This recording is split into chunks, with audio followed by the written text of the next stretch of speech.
So welcome again, and thank you for joining us for this event from the AGO. My name is Dana Abosido. I'm the Curatorial Associate of Projects and Partnerships at the Art Gallery of Ontario.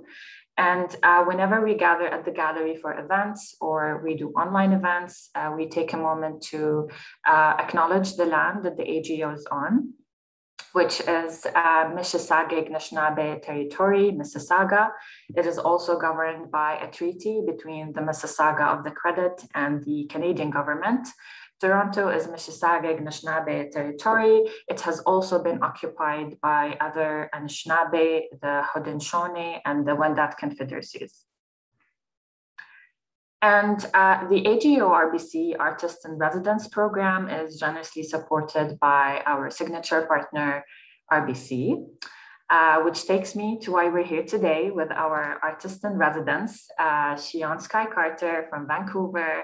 Hi, Shion, and fiber artist Hitoko Okada from Hamilton, and the videographer who did a great job in filming the performance of the AGO, Henry Mack.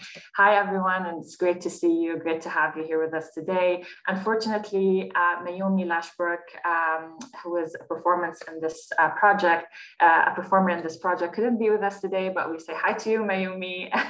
And we're very happy to be here today with all of you and to present this project.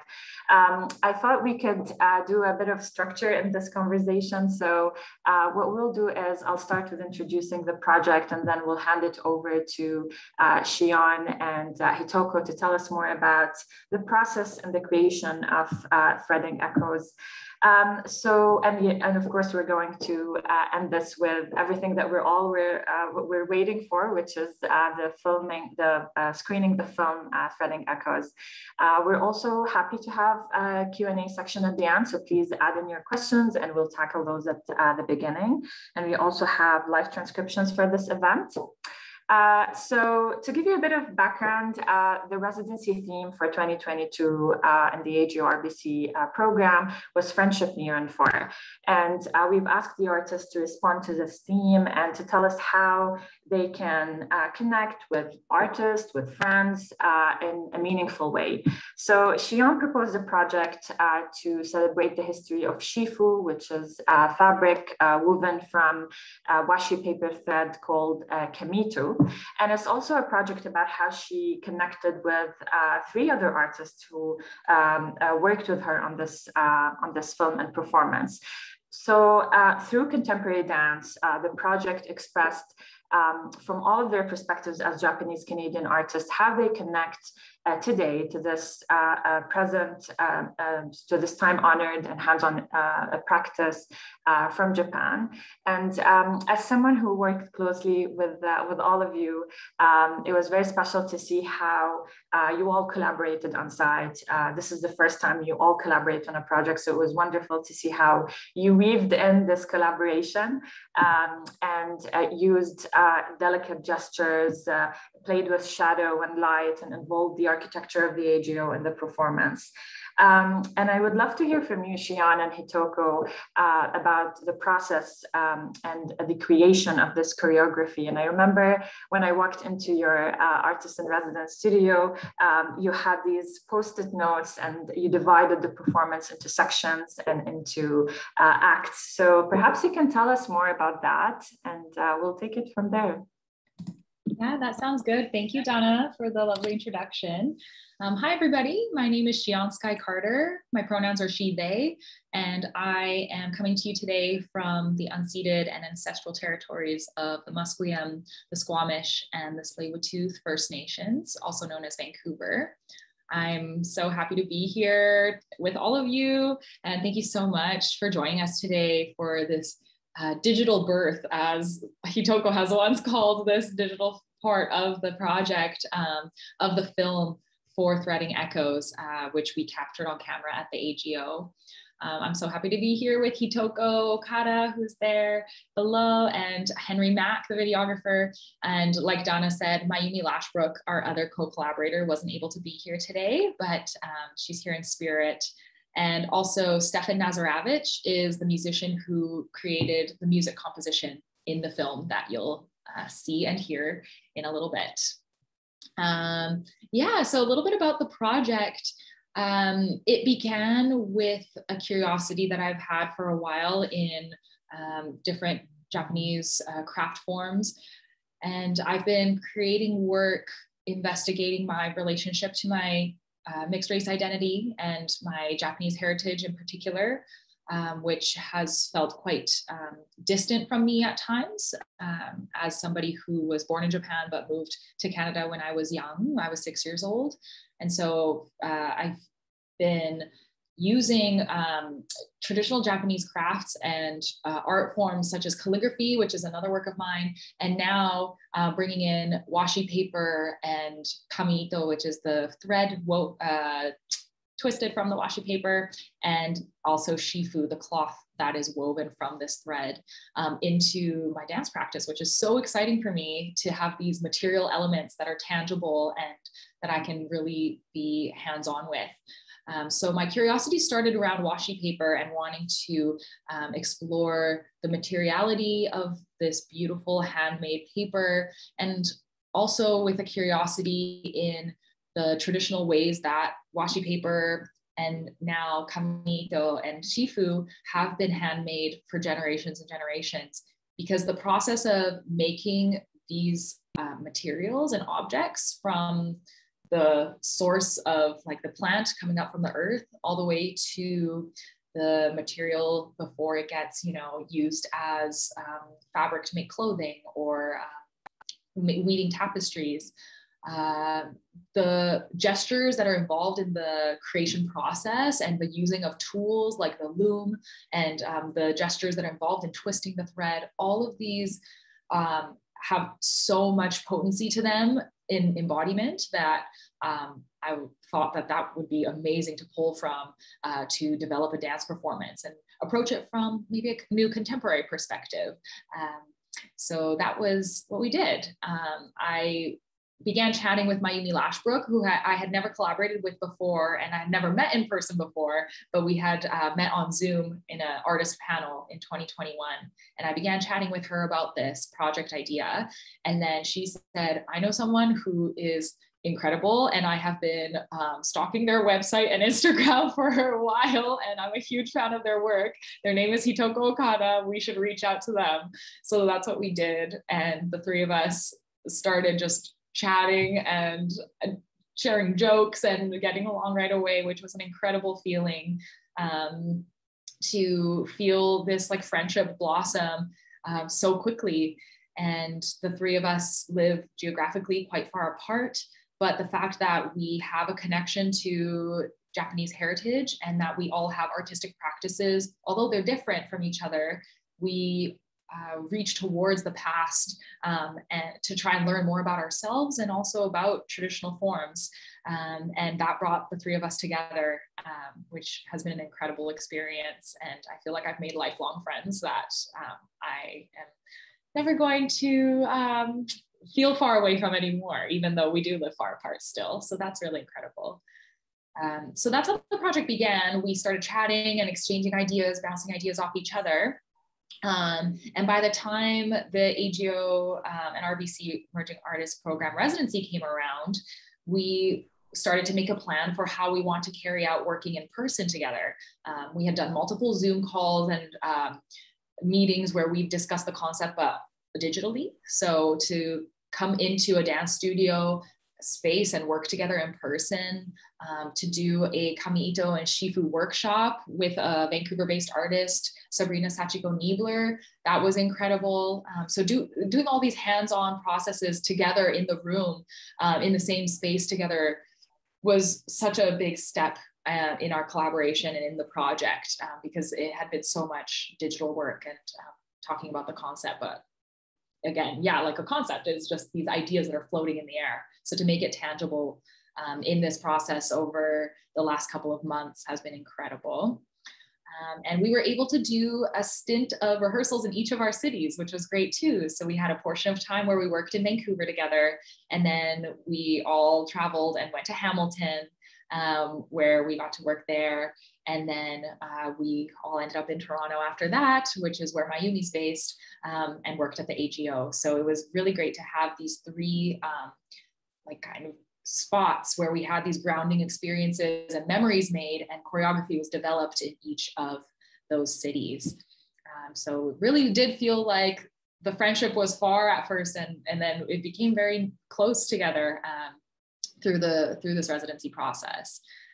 Yeah, and a little bit about the choreographic process, going back to those Post-it notes, which are in my desk somewhere in my drawer, and I wish I got them out, but we created the structure of the choreography based off of the process of creating shifu from plant to weaving the fabric. So what we did was, along with the research that we did in the workshop with Sabrina Sachiko Niebler in Vancouver, where we actually got to do all of the actions involved in creating the thread from washi paper and then trying to weave it on the loom. That process, hands-on, informed the gestures that represented the different steps, as well as research that we've done, talking with Hitoko and having them share their experience with weaving and textile making, and watching videos online and reading about it. So we created like a map in the wall of the AGO Artist in Residence studio with sticky notes, where we planned out the piece from beginning to end. And we had written words related to the steps of the process of planting the kozo seeds, having them grow, caring for the plant so that it can grow out of the earth, and then cutting the plant. That led to putting the fibers, I guess, like stripping the bark off of the kozo plant. And then there was a video we watched where they were boiled in boiling water in a pot.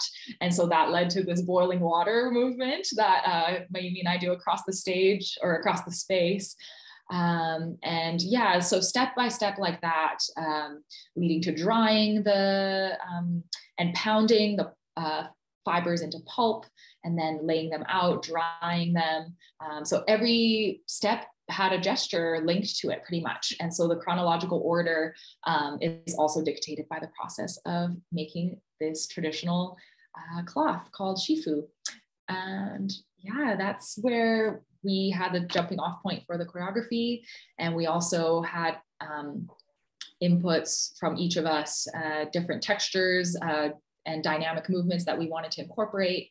And thinking as well of the work, which was a bit challenging, was, is this going to be for live performance, which we did as a little studio showing, work in progress, open rehearsal, that's what it was, at the AGO. And when does the movement serve that purpose, and when does it serve the camera? Because we also knew we wanted to film at the end of this residency. So we had to think in two minds a little bit too, which was challenging, but really fun. And I'm so excited that we get to share the film with everyone today.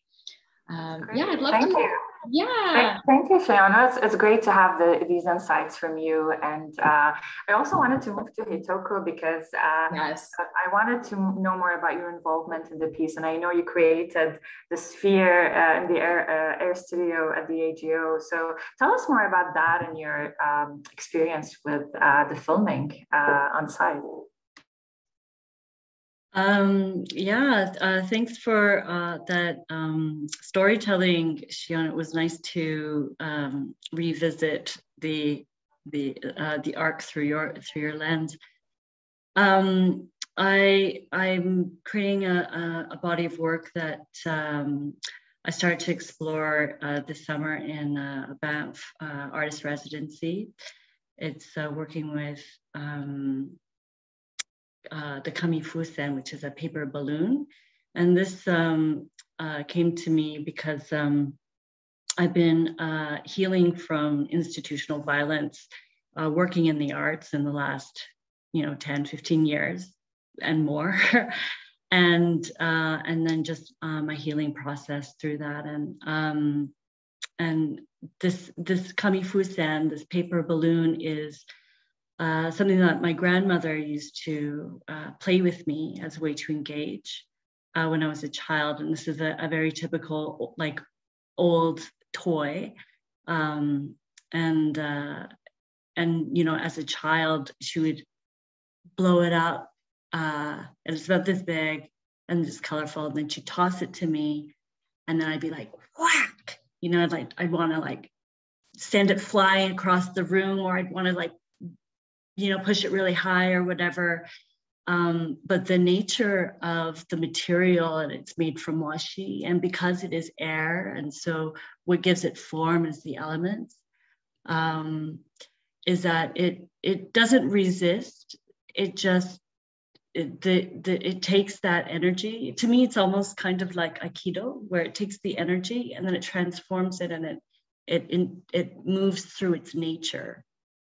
And so I started thinking about that in terms of like collective healing and notions of collectivity, and how collective practices and collective healing is essential, or like that's where like deep healing can happen. This is from my experience.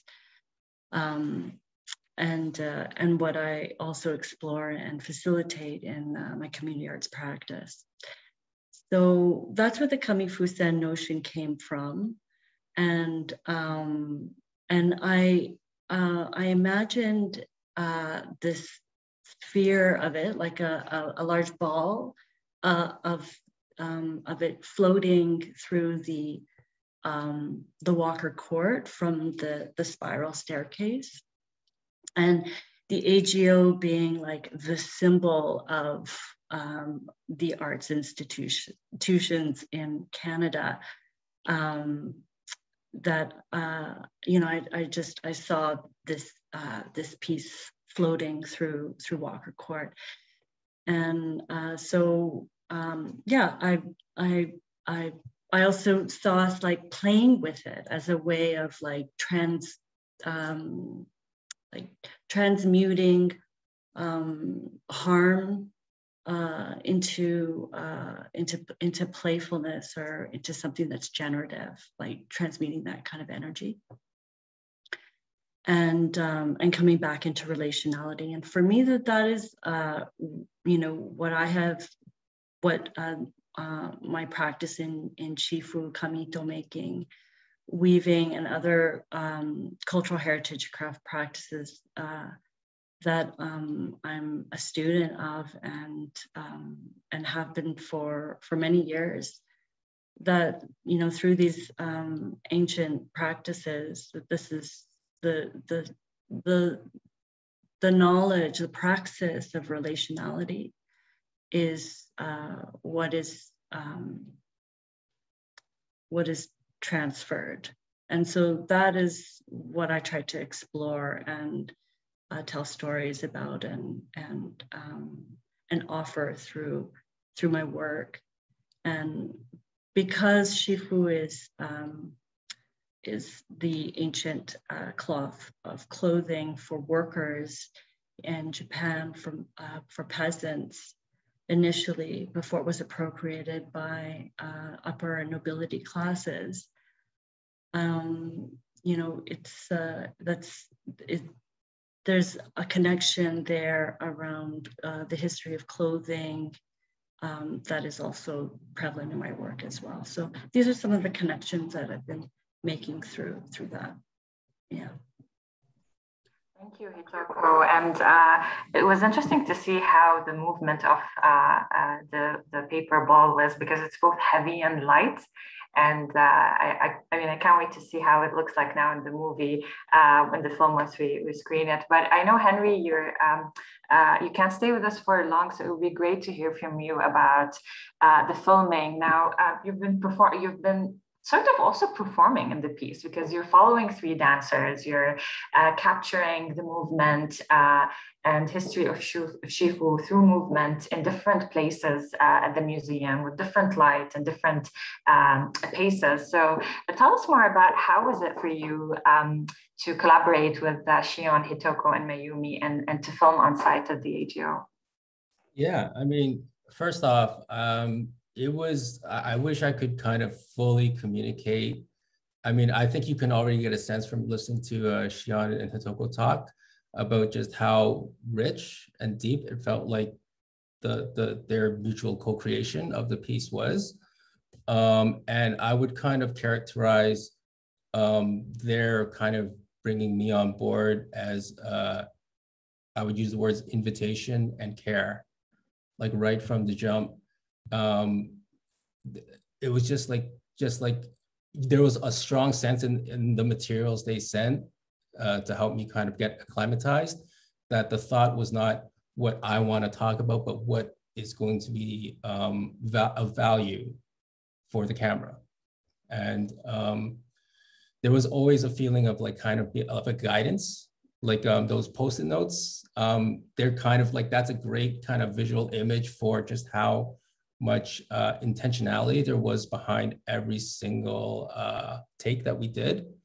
We did know that we were kind of, and I think we were so able to use it to our advantage that, you know, we were kind of always looking at the clock to a certain degree, but that I felt like gave us a lot of focus.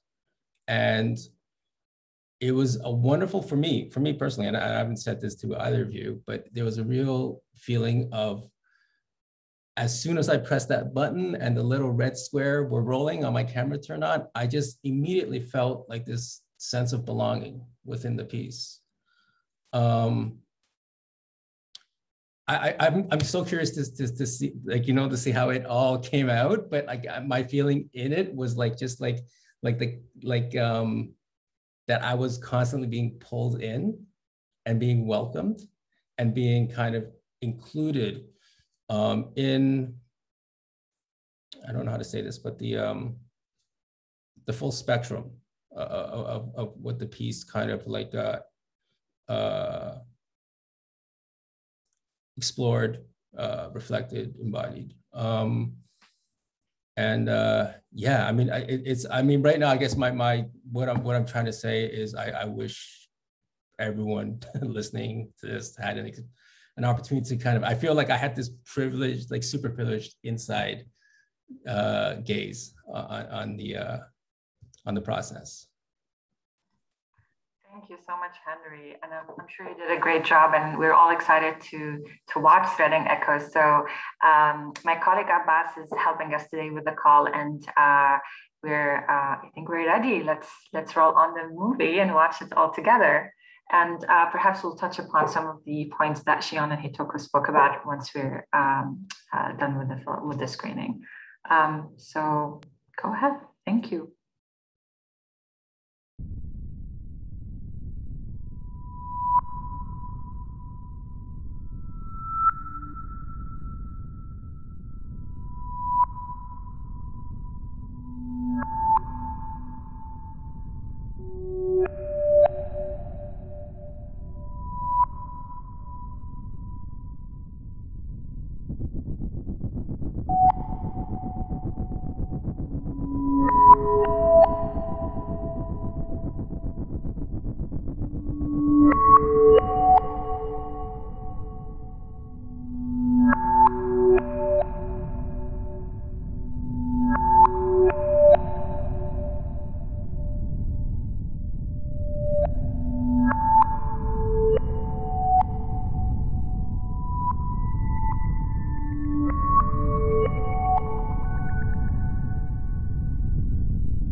Congratulations, everyone.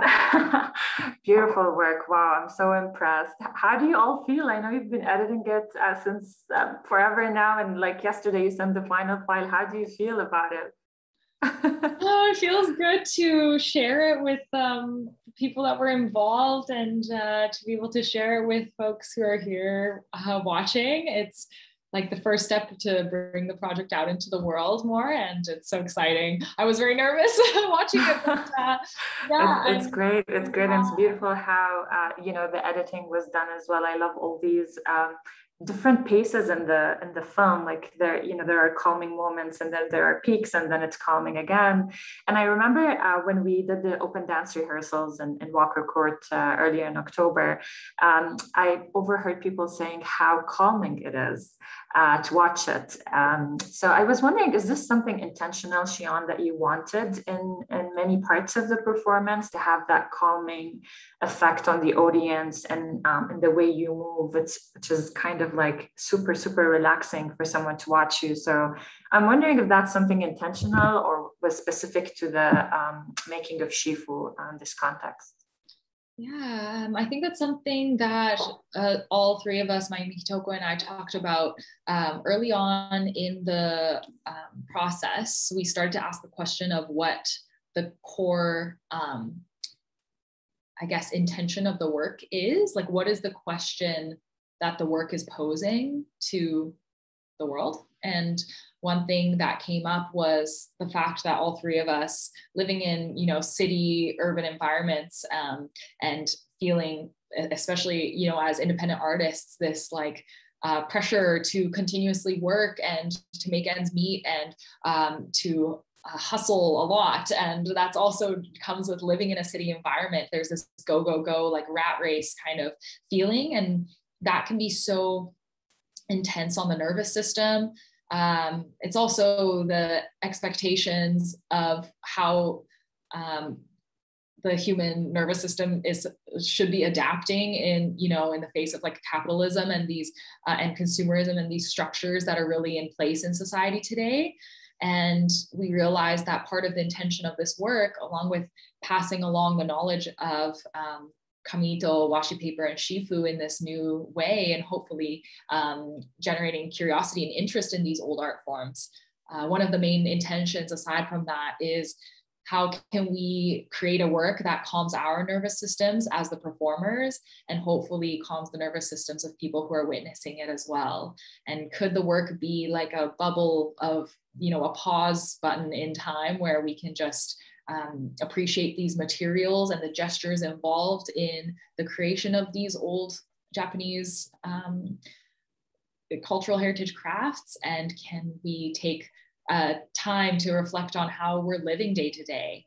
I think that's one of the biggest things that I've learned through researching and learning about shifu from Hitoko and from all the other sources that we've had, is I think reaching back to these old cultural heritage crafts is a way for us to learn in the present day how we want to carry on living into the future. Do we want to keep you know, like breathing in car exhaust all the time and like feeling stress because we're not meeting deadlines, or feeling pressure to appeal to other people or to like a company or something? These are all kind of random, but yeah, I've realized through this process that I need to rethink some of the ways that I want to live my life so that I can take care of my nervous system. And hopefully that's a reflection that we can share with other folks as well.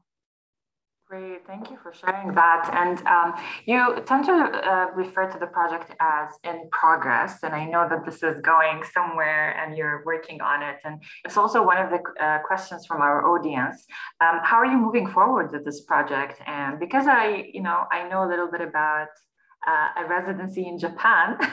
So if you can share with us where you're going with this, and if you think that this film will develop into a longer version, or you're thinking to do Threading Echoes too, it would be great to hear more about this.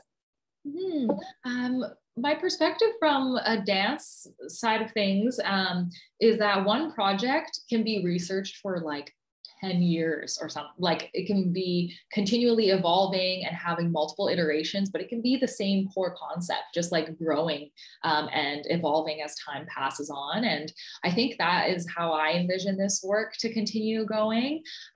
We've had this film version now, and I think I'd love to move towards a live performance iteration that is also longer than what we shared of the snippet of the piece at the open rehearsal at the AGO. And we do have plans. I'm trying to like see what can happen with an artist residency in Japan in Kochi Prefecture, which is an artist residency / washi paper farm. So they grow the plants, the kozo plants, and visiting artists can learn how to harvest the plants and go through the process of making them into washi paper. And I think learning the process so hands-on will lend itself greatly to developing the core concepts of the work more, the visual elements, the choreography. So hopefully moving towards something that can be performed in a theater and playing more with like lighting design and set design and costume as well. Those are elements that haven't been touched that much yet. So that would be really exciting. Yeah, that's kind of, you know, I'm trying to take things one thing at a time, and yeah. it's hard to envision it so far into the future, but I'm hoping that this work can, involve some travel and involve other forms of learning, and hopefully like collaborating with even more people as well. That's great to hear, and I'm excited to know that you're thinking about developing it even further. And that brings us to another question, which I think is very important to emerging artists in general and to people who want to work with collaborators. Considering the amount and type of collaboration, what do you think? And this is a question to all of you, Henry, Hitoko as well. What do you think are the key factors to finding the right collaborators? Because sometimes, you know, you're involved in projects that have a specific timeline, deadlines, time is sensitive, and it was in this piece too. So, if someone is watching and they're emerging artist, what do you think is a good advice related to choosing collaborators, or maybe also from a project management perspective, right? Because you all have different practices and you all have different backgrounds. So maybe, Shion, you can start with, because you're the leader of the project, and Hitoko as well, would be great to hear from you. How did you approach the collaboration with artists you've never worked with before, which was incredible? Like, no one could tell. I mean, I was surprised myself to know that this is your first collaboration. So, yeah, there's, I think there's an element of luck in a process where you're collaborating with people you've never worked with before, because you don't know if you're going to get along or like what the process will be like. And I think also every collaboration is so different because the people involved are different. So the approaches to collaboration can vary so much from project to project. I really enjoy working in an interdisciplinary environment where people are bringing in their perspectives from different art forms, or also maybe even outside of art too. If it's like someone in technology or science, that would be really cool as well. But yeah, I think having different perspectives and multiple different eyes on the work that you're creating really helps to make the collaboration come together in a way that's not just from one person's view, I guess. So that can involve, if you are collaborating with one other person or two other people, that is, like the core group, and all of your eyes and all of your perspectives are involved. But then also bringing in outside eyes who could even just come into one rehearsal or like see the work in progress and give their feedback. That would inform so much of what you as a collaborative group are doing as well. So I think bringing in different perspectives, and like as many of them as possible, would be great. And that's something I want to continue to do more. I think sometimes in dance, there's this habit of like just working by yourself in the studio and like not inviting as many people in and getting as many eyes on the work before it's like a polished product. So I would also recommend, like collaborate with people and work with people, and don't be afraid to show things that are messy or, in progress. And that is actually a really great time to get information and feedback from people. And yeah, I think also it really helps when the collaborators all have different backgrounds and different strengths that they can lend to not just the creative elements, but also there's, you know, the whole administrative side. And then there's marketing and promotion. You know, as independent artists, we wear so many different hats and do a lot of different jobs. So I think with our collaboration, I felt that there was a really wonderful balance where we could learn from each other. I learned so much about like community building and like thinking about what collaboration looks like. I hadn't ever gone into that much detail and like thoughtfulness about what a collaboration actually shapes up to look like in this particular, like with this group of people. And that's something Hitoko shared so much of their background in their community arts practice. And like you led us through that. So that was really incredible. And I learned so much that I can take now into future collaborations too.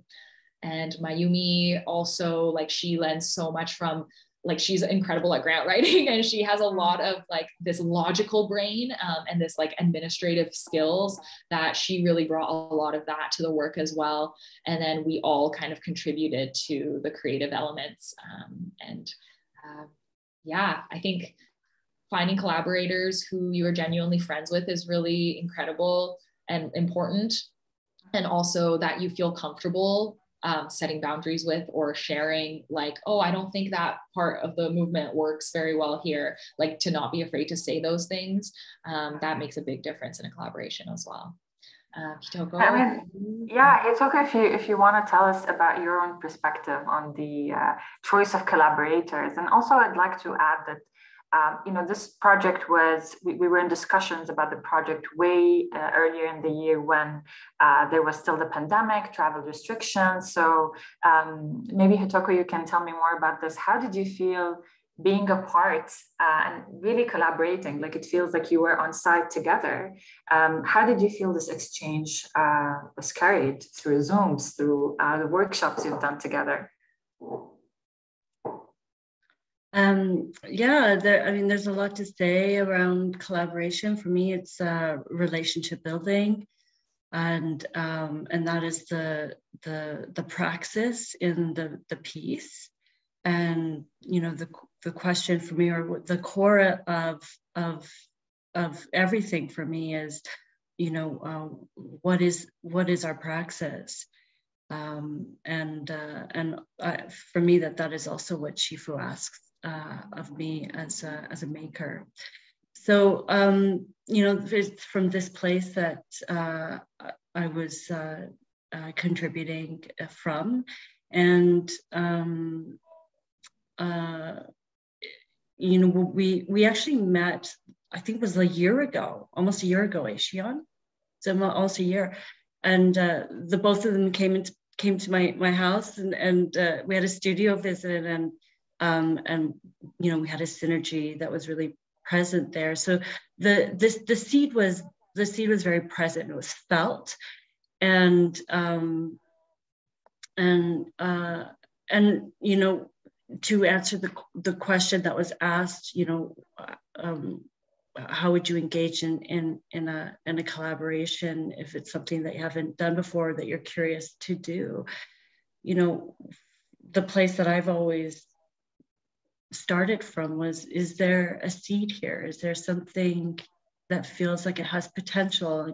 Can I water it? Does it want to be watered? And then I think it really needs a container in order for it to be nurtured, for the relationship to be nurtured well. It's that that is asking us to steward, to take care of. And I think if there's a yes there, then go with the yes, or go with the no, or go with, you know, whatever might have the maybe, right? The curiosity, and what could be, right? Like what could be, what wants to be, as opposed to like, this is how I want it to go, or this is, you know. And also over the years, like I've learned what sustains me in a collaboration, what my needs are. and so I move in that direction, right? Like that's, and so that collaborations have a life because it's something that can be birthed, and so it's something that can also come back, return to the soil as well, right? So just allow it to be what it can be, and let it go. Yeah, I love that. Yeah, I think it's so important to maintain curiosity and to listen and to be open to ideas and be flexible, really, which I think you all embodied in this project. It was great to see how I remember walking into one of the seminar rooms where Shion and Mayumi were rehearsing, and one of you would record the section and then you would look at it and then you would revise the movement. It was really beautiful to see that spirit in this work. We have amazing questions, by the way. I'm reading the Q&A and we still have time, and I want to perhaps Hitoko, you can touch upon this topic. You spoke about institutional violence earlier. And is there an element of resistance and intervention considering the work is presented and recorded in an institution? Could you tell us more about that? Because you touched upon it with the creation of the paper ball and how you wanted that movement to sort of express your experience with institutional violence. And that's a question from one of our dear artists in the program, Mariam Maxi. Hi, thanks for being here. Yeah, I don't really know how to, what can a big topic. Yeah, how can I respond to, you know, what's to be responded to in that? I don't think there was like, I don't think there was any intentionality around it being, you know, with the AGO. I was thinking more of that with just in my own practice. But collaboratively, I think from my perspective, that it's less, and I mean, it's less of a resistance, but it's more of a finding another way. I'm tired of resistance. It's exhausting. And in that is also like, there's no rest there. And I was very clear to my collaborators that I'm not working anymore. I'm only doing fun now. And so is that resistance? That could be resistance. And if so, then that can be that. But I think for me, it's more about, you know, what is generative resourcing, healing, and relationship building, relational, and yeah, those can be resistance, but there's an energy in that word that feels exhausting to me at this point in my life. And I've been doing social justice community building work since I was 20. So I'm in a different energy around it. And you know, it for me, it's like, how can I continue the work that I need to do, or that I want to do, in the way in which I want to do it? Those are the questions that I'm asking now. This is a big topic, and it would be great to have conversations around this. And I love how you articulate it, because yeah, it is exhausting. So we still have a bit more time, and there's an interesting question. I remember, Shion, we spoke about this when I first got to know about your practice, and we spoke about music and movement and which comes first and what guides movement and your choice of music in the piece. So this is a question that we have in the chat, and I was wondering if you have comments about the choice of music and in general, your practice and movement with music. Which comes first, and have you ever maybe performed because you were inspired by a specific record or track? Yeah, it's really interesting how the music could be the starting point of inspiration for movement, or it can be the other way around. So it really just depends on the project and how things happened to align. But with this piece, because we had that structure of the choreography being based off of the steps of making shifu, and that led to also to us thinking about and being inspired by the objects, like the tools that are used in the process. So this gesture is reminiscent of the itoguruma, the thread spinning wheel. And it's made of bamboo traditionally, I think, Hitoko, right? Or like wood or bamboo. And when we did this workshop with Sabrina Sachiko Niebler in Vancouver, she had a traditional Japanese spinning wheel, and we got to practice spinning the thread that we made on it to add tension. And it made this wonderful kind of like a wooden like sound. And so that sound was something that we wanted to have in the music. And Stefan, the composer, was able to incorporate these like wooden kind of sounds based off of the tools that are involved. A lot of the tools, like the loom too, would have been made of wood. So the sound of like wood hitting each other ended up being a part of those sections of the choreography because the gestures were influenced by using those objects and the workers that are like repeating these motions as part of the making process of these old materials. So for this piece in particular, I would say the movement came first, and we would play just kind of like ambient music in the background in rehearsals that got us in the right headspace. And once we started thinking more about the open rehearsal, we found music that was like a temporary I guess like placeholder for different areas of the piece that lent the type of sounds like wood sounds, or something that's kind of more of a chiming sort of calming meditative sound. Those tracks were used for the open rehearsal, but we knew what kind of sounds we wanted based off of the movement that we had built and the choreographic structure we had built. And then the composition was made to match the sections of the film in that way. So yeah, the music came second for this project, but I've definitely worked in processes where a piece of music really just like made me want to move in a particular way and I can't hold it in anymore. And so I have to go into the studio and move to that song. And that has definitely happened before too. So it really depends. But I love the way that things turned out with this project and how, the materiality of these of shifu and kamito and the tools that are used in the processes really made its way into even the music, not just the dance. Thank you so much. This has been such a pleasure. I genuinely enjoyed it. I was interested to talk about the process because I know a lot has changed when you were on site and you were creating the piece for today, for the film. Thank you so much, Henry, Hitoko, Shion. Congratulations. Such a beautiful work.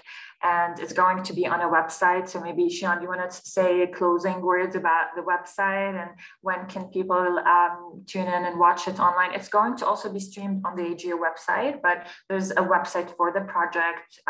I assume there will be also an explanation about the practice, the history of shifu and paper making. Yeah, as part of the culmination of this portion of the project, which is for like a digital version of the work, I was thinking that, we could just put it on YouTube or Vimeo and just have it there. But talking and like going through the process of creating with Mayumi and Hitoko made me think that it needs more of a home. It needs a container. And so there's going to be a custom website that is in the process of being built right now and designed. That will be a home for the film. So if you want to watch the film again from the comfort of your home, or if you would like to tell other people about it, it's not quite ready yet, but it will be threadingechoes.com and it will be up very soon. The film will also be up on the AGO website. So that will be a place where people can come back to and read up on the project as well as us, and also see the films. So hopefully that will be a nice little space in the internet world that will be a calming spot for people to come to and see our project. Very excited to visit the website. Thank you, Shion, and everyone again. And thanks to all the viewers and your great questions. Today was wonderful. And I'd like to remind everyone that the AGO RBC Artist in Residence program is supported by our signature partner, RBC. And we just launched the new open call for 2023. And our theme for 2023 is humor, and how can we laugh online, what brings people together in humor. So check out our website and feel free to reach out if you have questions. Thank you and have a great evening. Bye, everyone.